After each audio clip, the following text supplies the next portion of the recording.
देखिए हम पढ़ रहे हैं हिंदी के प्रमुख रामभक्त कवि, और हिंदी के प्रमुख रामभक्त कवि में हम आगे चर्चा करते हैं रामानंद जी के। बाद में अगले जो कवि का नाम आता है वो आता है अपने अग्रदास जी। अग्रदास जी की चर्चा कर लेते हैं कि अग्रदास जी कृष्णदास बिहारी जी इनके गुरु थे, उनके ये शिष्य थे। कृष्णदास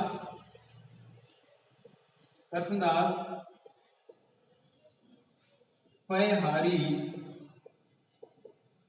इनके गुरु थे, इनके गुरु थे। आराम से याद करेंगे आप कि अग्रदास जी के गुरु कौन थे? कृष्णदास बिहारी। आगे दास तो आप लगा दो कृष्णदास, आराम से याद हो जाएगा। आगे अग्रदास के गुरु कौन है? कृष्णदास बिहारी जी थे। और ये जो अग्रदास थे ये स्वयं को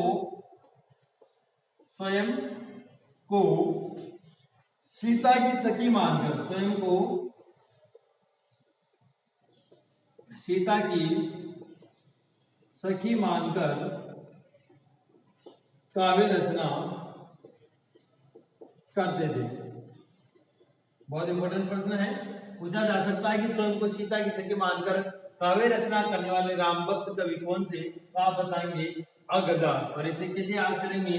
सीता की सखी, सखी के आगे जोड़ देंगे आप अग्र सखी, तो अग्र से याद रखेंगे आप अग्रदास। ठीक है, आगे देखिए इनकी प्रमुख जो रचनाएं हैं उनकी बात करते हैं।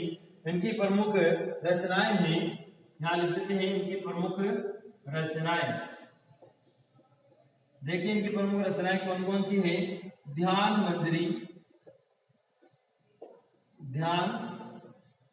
मंजरी। अगली है इनकी प्रमुख रचना राम भजन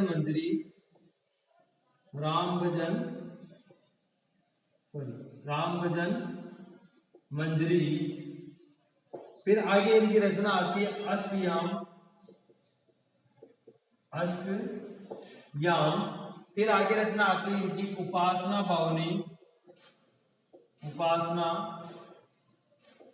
बावनी।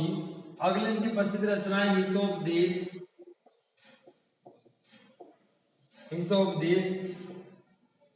भाषा आदि। तो अग्रदास जी की प्रमुख रचनाएं कौन कौन सी है?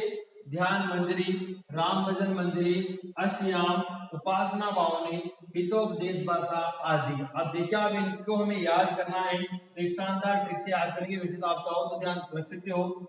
अग्र आगे चलने वाला व्यक्ति हमेशा क्या रखता है? ध्यान रखता है। और राम का क्या करता है? भजन करता है। अग्रदास यानी कि आगे चलने वाला व्यक्ति हमेशा ध्यान से चलता है, ध्यान रखता है और राम का भजन गाता है। अष्टयाम, आठवें याम राम का भजन करता रहता है। उपासना बावनी की उपासना करता है।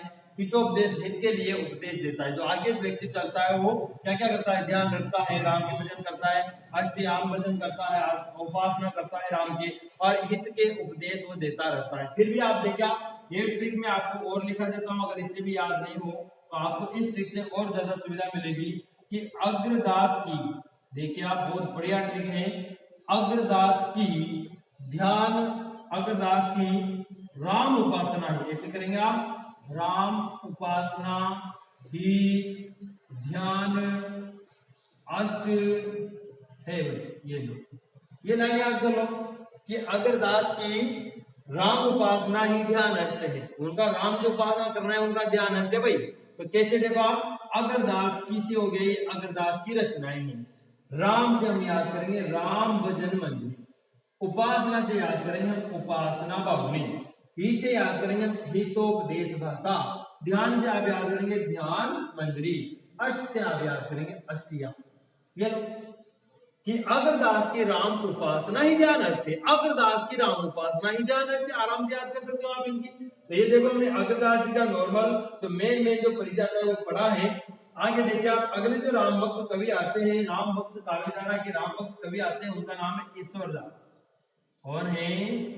ईश्वरदास। बस एक ही चीज आपको याद करनी है कि ईश्वरदास के गुरु कौन है, पहले तो ये याद करो आप। ईश्वरदास के गुरु कौन है? ये ऊपर वाले ईश्वरदास के गुरु में अग्रदास ही है। तो ध्यान रखिए ईश्वर हमेशा आगे आते हैं। हाँ, तो ईश्वरदास के गुरु कौन है? अग्रदास जी। यहाँ लिख देता हूं मैं गुरु। ईश्वरदास के गुरु कौन? अग्रदास। अब देखो ईश्वरदास की कौन कौन सी रचनाएं फेमस जो आपको याद करनी है। एक तो आप याद करो भरत मिलाप, भरत मिलाप, और दूसरी आपको याद करनी है अंगद पेज, अंगद पेज।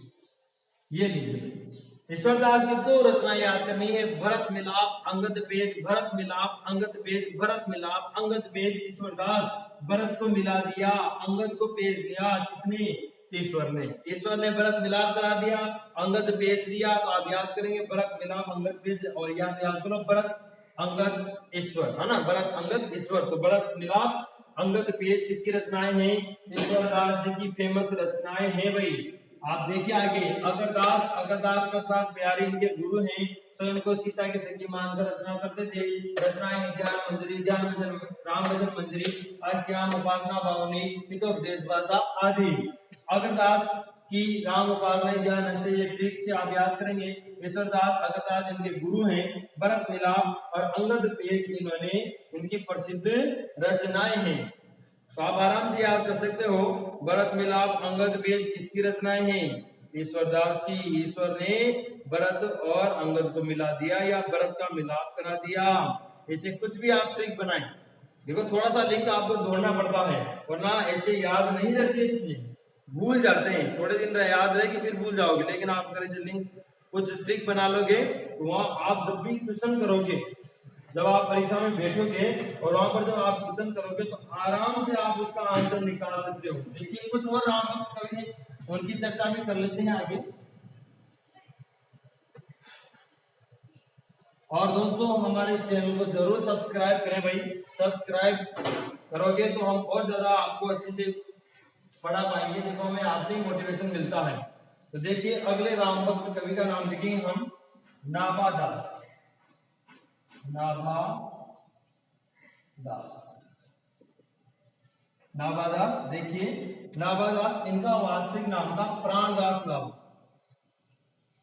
ऐसे लिखते हैं हम नाभादास वास्तविक नाम। नाभादास का वास्तविक नाम क्या था? प्राणदास नाभा। क्लियर? नाभादास का वास्तविक नाम क्या था? प्राणदास नाभा। नाभादास किस जाति से थे भाई? तो आप बताएंगे ये डोम जाति से थे। किस जाति से? डोम जाति से थे। नाभादास ने किसकी रचना की? इनकी रचना फेमस रचना भक्तमाल। और ये नाभादास है जिन्होंने तुलसीदास जी क्या कहा है? कलिकाल का वाल्मीकि कहा है। तो नाभादास इनकी प्रसिद्ध रचना कौन सी है? भक्तमाल। और भक्तमाल पर ही इसने, भक्तमाल पर ही एक टीका लिखी गई जो प्रसिद्ध है प्रियादास की टीका, प्रियादास की टीका जो काफी प्रसिद्ध है। ये लीजिए, ये आपको याद करना है। नाभादास वास्तविक नाम प्राणदास नाभा है, ये डोम जाति से थे। इनकी रचना प्रसिद्ध रचना है भक्तमाल। नाभादास की भक्तमाल, नाभादास की भक्तमाल, नाभादास की भक्तमाल याद रखेंगे आप। और भक्तमाल पर एक टीका लिखी गई वो काफी प्रसिद्ध है, उसका नाम है प्रियादास की टीका। आगे देखिए अगले राम भक्त कवि आते हैं प्राणचंद चौहान। कौन दोस्तों? प्राणचंद चौहान आते हैं। और इन्होंने एक बहुत बढ़िया रचना लिखी, पद्य नाटक लिखा, उसका नाम है रामायण महानाटक।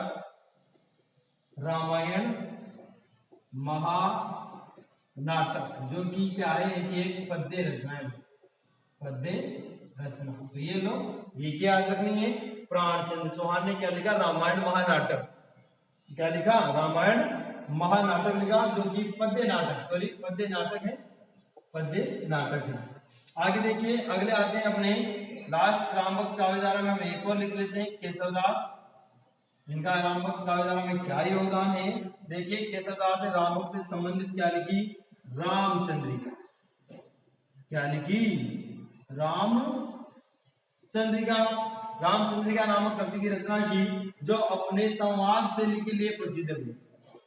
संवाद शैली के लिए प्रसिद्ध।